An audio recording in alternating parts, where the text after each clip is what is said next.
Assalamualaikum warahmatullahi wabarakatuh. Alhamdulillahi rabbil alamin. Alhamdulillahillazi bi ni'matihi tatimmus shalihat. Allahumma rabbi shrah li sadri wa yassir li amri wahlul 'uqdatam min lisani yafqahu qawli.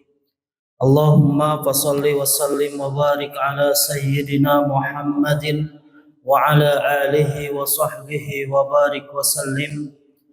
Alhamdulillah, puji dan syukur kehadirat Allah, di mana Allah masih memberikan kenikmatan kepada kita untuk bisa melaksanakan ibadah sholat berjamaah. Mudah-mudahan ini menjadi salah satu kesyukuran dan kita pun menjadi hamba-hamba yang pandai bersyukur kepada Allah Subhanahu wa ta'ala. Salawat dan salam selalu tercurah limpahkan kepada junjungan kita, kekasih Allah Subhanahu wa ta'ala, Rasulullah baginda Nabi Muhammad sallallahu alaihi wasallam. Mudah-mudahan kita sebagai umatnya mampu menjalankan segala ketaatan dan kepatuhan tiada lain itu adalah kepada Allah dan Rasulnya, dan mudah-mudahan pula kita sebagai umatnya Rasulullah sallallahu alaihi wasallam termasuk umat yang akan mendapatkan kemenangan di sisi Allah dan juga mendapatkan syafaat nanti di yaumil qiyamah. Hadirin jamaah yang sama-sama mengharap ridha dan maghfirah Allah Subhanahu wa taala. Pada hakikatnya Allah telah memberikan kenikmatan yang luar biasa, yakni kenikmatan hidayah dari Allah Subhanahu wa ta'ala. Patut kita syukuri dengan kenikmatan iman yang telah Allah berikan. Mudah-mudahan ini menjadi jembatan perantara kita akan mendapatkan ridho dan rahmat Allah Subhanahu wa ta'ala. Maka kalau kita menjalani kehidupan dunia ini, tentunya haruslah kita mengingat siapa yang telah memberikan ini semuanya, siapa yang telah menciptakan alam semesta ini, dan tentunya kita sebagai manusia yang telah diberikan hidayah oleh Allah Subhanahu wa taala haruslah mengingat bahwasanya Allah Subhanahu wa taala adalah pencipta kita, dan kita harus merenungkan bagaimana kita caranya hidup di dunia hingga kita kembali ke Allah Subhanahu wa taala. Maka haruslah kita pahami bahwasannya kita adalah manusia yang mungkin terkadang kita ada dalam ketaatan kepada Allah Subhanahu wa taala, dan mungkin suatu waktu ada dalam kemaksiatan Allah Subhanahu wa taala. Tapi yang terpenting itu adalah bagaimana caranya kita mengelola hati kita supaya hati kita itu menjadi hati yang tentram, hati yang mendapatkan cahaya dari Allah Subhanahu wa taala, hati yang diridhoi oleh Allah Subhanahu wa ta'ala. Maka Allah Subhanahu wa ta'ala dalam Al-Quran surat Ar-Ra'd ayat 28 memberikan keterangan kepada kita sebagai umat manusia, khususnya kita sebagai kaum mukminin, kaum muslimin, di mana Allah Subhanahu wa ta'ala berfirman, A'udzu billahi minasyaitonir rajim. Alladzina amanu wa tatma'innu qulubuhum bizikrillah, ala bizikrillah tatma'innul qulub. Ayat ini memberikan penjelasan kepada kita bahwasannya yang diseru adalah hai orang-orang yang beriman. Ketika kita telah diberikan hidayah oleh Allah, ketika Allah telah menitipkan keimanan kepada kita semuanya, maka marilah kita kelola iman, jagalah hidayah yang telah Allah berikan, dan dengan perantara hati Allah menitipkan itu semuanya, maka hati ini haruslah dijaga oleh kita semuanya, karena hati adalah cerminan jiwa kita, sekaligus hati adalah cahaya yang diberikan Allah ke dalam jasad kita semuanya. Maka ayat itu menerangkan kepada kita bahwasannya yaitu orang-orang yang beriman dan mereka menjadi tentram dengan mengingat Allah. Ingatlah Allah, dengan mengingat Allah maka hati kita akan tentram. Ayat ini menegaskan bahwa kalimat tatma'innul qulub disebut 2 kali. Dan juga bizikrillah disebut 2 kali oleh Allah Subhanahu wa taala dalam ayat ini, menunjukkan ayat ini adalah ayat yang penegasan, penguatan kepada kita bahwasanya dengan kita mengingat Allah, maka Allah akan karuniakan hati yang tentram, hati yang nyaman, jiwa yang selamat, jiwa yang akan mendapatkan ketentraman dunia wal akhirah. Maka bagaimana caranya kita menjadi hamba-hamba, menjadi manusia, menjadi insan yang akan mendapatkan ketentraman, kenyamanan dunia wal akhirah. Maka para ulama dan para mufassir menjelaskan bahwasannya ketika Allah memberikan keterangan ayat ini dalam surat Ar-Ra'd ayat 28 menegaskan bahwa bizikrillah, cara kita berzikir itu adalah yang pertama bizikri bil lisan, zikir dengan lisan kita. Allah telah mengkaruniakan lisan kepada kita semuanya, maka lisan janganlah dipergunakan untuk hal-hal yang akan memadaratkan diri kita, hal-hal yang akan menjadi diri kita tercela, hal-hal yang akan menjadikan diri kita mendapat murka dari Allah Subhanahu wa taala. Maka ketika Allah karuniakan lisan, jadikanlah lisan itu adalah sebagai alat untuk berkomunikasi kita dengan Allah Subhanahu wa taala salah satunya. Bagaimana caranya kita berkomunikasi dengan Allah? Yaitu dengan zikir kepada Allah, mengingat akan kebesaran Allah. Dengan lisan kita Allah karuniakan, maka jadikan lisan itu adalah perantara kita taqarrub ilallah, dekat kepada Allah Subhanahu wa taala. Dengan Allah mengkaruniakan lisan kepada kita, maka jadikan lisan itu adalah sebagai potensi nilai, yang mana nilai itu adalah nilai keberkahan dan nilai yang akan mendapatkan keridhaan di sisi Allah Subhanahu wa taala. Maka para jamaah semuanya, Allah karuniakan lisan kepada kita, maka jadikan lisan itu, misalkan ketika Allah karuniakan kesehatan, kemampuan akal diberikan kepada kita, kita pun diberikan kemampuan untuk membaca, maka bacalah bagaimana ayat-ayat Allah itu Allah berikan kepada kita dengan ayat-ayat yang terdapat dalam Al-Qur'an ataupun tadabbur alam dengan membesarkan Allah Subhanahu wa taala.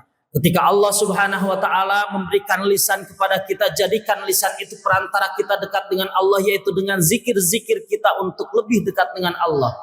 Karena Allah akan memberikan segala sesuatu hal yang Allah janjikan kalau kita mampu untuk mendekatkan diri kepada Allah Subhanahu wa taala. Salah satunya itu adalah bizikril lisan, yaitu dengan zikir kita menggunakan lisan kita membesarkan asma-asma Allah dan mengingat bahwasannya Al-Qur'an adalah mubasysyirina wa mundzirin, sebagai kabar gembira untuk kita semuanya dan juga sebagai kabar peringatan untuk kita semuanya. Hadirin jamaah yang sama-sama mengharap ridha dan maghfirah Allah Subhanahu wa taala. Maka dalam hadis diungkapkan baginda Nabi Muhammad sallallahu alaihi wasallam bersabda, "Idza zakartani syakartani wa idza nasitani kafartani." Ini harus menjadi ungkapan dalam diri kita, rasa kesyukuran kepada Allah ketika Allah memberikan ingatan kepada kita bahwasannya kita adalah sebagai manusia, bahwasannya kita tidak akan hidup selama-lamanya. Ada suatu waktu Allah akan menjemput kita dan juga meminta pertanggungjawaban dari kita. Maka kata Rasulullah, wa idza zakartani syakartani, kalaulah engkau mengingatku, engkau adalah termasuk hamba-hamba yang bersyukur. Ketika kita bersyukur dengan lisan kita mengingat kebesaran Allah, maka kita pun adalah termasuk hamba-hamba yang bersyukur kepada Allah Subhanahu wa taala. Dan sebaliknya, apabila kita melupakan lisan kita hanyalah digunakan untuk membicarakan orang lain, membicarakan keburukan orang lain, mencari kesalahan-kesalahan orang lain, maka ini adalah kata baginda Nabi, wa idza nasitani kafartani, kalaulah engkau lupa kepada Allah maka engkau telah kufur kepada Allah. Maksud kufur di sini mengingkari segala nikmat yang telah Allah berikan. Ketika Allah memberikan nikmat lisan untuk berzikir, maka lisan itu akan menjadi perantara kita mendapat ridho dan rahmat Allah Subhanahu wa taala. Yang keduanya, ketika para ulama menyebutkan yang disebut dengan zikir untuk menenteramkan jiwa dan hati kita, itu adalah bizikril qalbi. Kita berzikir mengingat kepada Allah dengan hati kita. Karena hati adalah perantara Allah memberikan hidayah kepada kita, maka isilah hati kita dengan sesuatu hal yang akan menenteramkan. Dengan zikir hati ini kita mengkoreksi diri kita, jangan sampai kita mampu mengoreksi orang lain tapi kita lupa akan diri kita. Kita mampu untuk melihat kejelekan orang lain dan kita pun mampu untuk mengaji orang lain tapi kita pun tidak dikaji oleh diri kita sendiri. Maka menjaga hati itu adalah salah satu hal yang mana Imam Al-Ghazali mengungkapkan kalau kita sudah mampu untuk menjaga hati, lalu membersihkan hati, lalu meniadakan penyakit hati, maka sesungguhnya orang itulah orang yang akan Allah karuniakan ketentraman dunia wal akhirah. Allah akan berikan segala sesuatunya kalaulah mereka mampu mengelola hati dengan baik, maka hatinya itu akan lebih condong kepada kebaikan. Dan ketika hatinya condong kebaikan, maka ridho Allah akan berikan. Sebagaimana ungkapan Imam Asy'arawi, kalaulah engkau ingin mendapatkan ketentraman jiwa dan raga dekat dengan Allah dengan cara membersihkan hatinya, mengelola hatinya, maka Allah akan mengkaruniakan nikmat terbesar, nikmat yang paling utama, rizki yang paling utama yang Allah berikan, yaitu ridho rahmat Allah subhanahu wa ta'ala. Hadirin jemaah yang sama-sama mengharap ridho dan maghfirah Allah subhanahu wa ta'ala, maka dari itu marilah kita untuk selalu bahwasannya mengingat ketika Allah memberikan kehidupan kepada kita, kita pun akan ada suatu saat diminta oleh Allah dengan kehidupan itu pertanggungjawaban. Dan sebelum pertanggungjawaban itu akan diminta oleh Allah subhanahu wa ta'ala, alangkah lebih baiknya kita mengingat akan kebesaran Allah subhanahu wa ta'ala. Dalam Al-Quran surat Al-Baqarah, Allah subhanahu wa ta'ala mengingatkan kepada kita bahwasannya fadhkuruni adhkurkum washkuruli wala takfurun. Dan ingatlah aku maka aku akan mengingatmu, dan bersyukurlah kepadaku, jangan engkau menjadi orang-orang yang kufur kepadaku. Dalam artian mari kita ingat bahwasanya Allah yang telah menciptakan alam semesta bersama isinya, dan kita pun sebagai makhluk yang diberikan intelektual akal oleh Allah dan hati yang dititipkan oleh Allah sebagai penyempurna jiwa kita, maka jadikanlah akal kita, hati kita, jiwa dan tubuh kita itu adalah untuk mendekatkan kepada Allah subhanahu wa ta'ala. Ketika kita sudah mampu mengelola diri kita dan hati kita, mudah-mudahan Allah karuniakan nafsul mutmainnah kepada kita, jiwa yang tentram yang akan mendapatkan ridho dari Allah subhanahu wa ta'ala. Dan mudah-mudahan ketika Allah ridho kepada kita, Allah pun memberikan keistiqomahan kepada kita dan memampukan kita untuk selalu terus mengingat kepada Allah dan bersyukur atas apa yang telah Allah berikan kepada kita.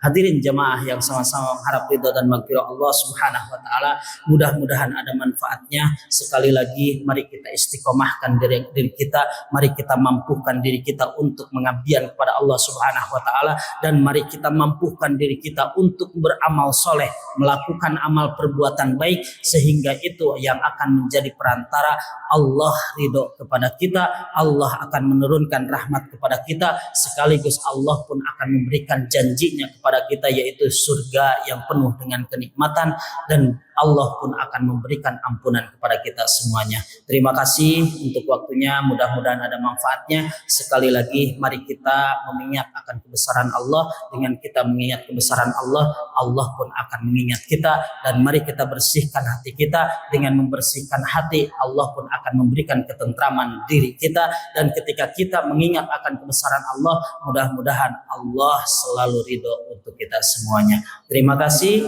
Sekian, wallahul muwafiq ila aqwamit thoriq. Wassalamualaikum warahmatullahi wabarakatuh.